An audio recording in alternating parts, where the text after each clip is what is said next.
Diqqat xalq tezkor xabar. Soliq tizimini 38 milliard so'mga uxlatgan keshbekchi shovvozlar ushlandi. Andijon viloyatida 38 milliard 300 million so'm mablag'lar keshbek sifatida talon-taroj qilinganligi fosh etildi. Bu haqda Bosh prokuratura huzuridagi iqtisodiy jinoyatlarga qarshi kurashish departamenti xabar bermoqda. Ma'lum qilinishicha, departamentning Andijon viloyati boshqarmasi tomonidan o'tkazilgan tergovga qadar tekshiruvda fuqaro Y.Q.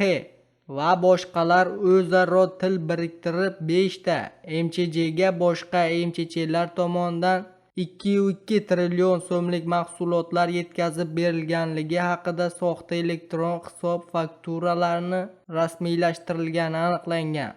Ular go'yoki savdodan tushgan pullarni nazorat kassa mashinalari orqali kirim qilib fuqarolarga sotganligi haqida xarid cheklarini chiqargan hamda 94.921 nafar fuqaro va ijtimoiy himoya reyestriga kiritilgan shaxslarga Soliq mobil ilovasi orqali keshbek sifatida to'lab berib, 38 milliard 300 million so'm byudjet mablag'ini o'zlashtirish va rastrata qilish yo'li bilan talon-taroj qilgan. Bildirilishicha, mazkur holat yuzasidan Jinoyat kodeksining 167-moddasi o'zlashtirish yoki rastrata yo'li bilan talon-taroj qilish va 228-moddasi hujjatlar, shtamplar, muhrlar, blankalar tayyorlash, ularni qalbakilashtirish, sotish yoki ulardan foydalanish bilan jinoyat ishi qo'zg'atilib, tergov harakatlari o'tkazilmoqda.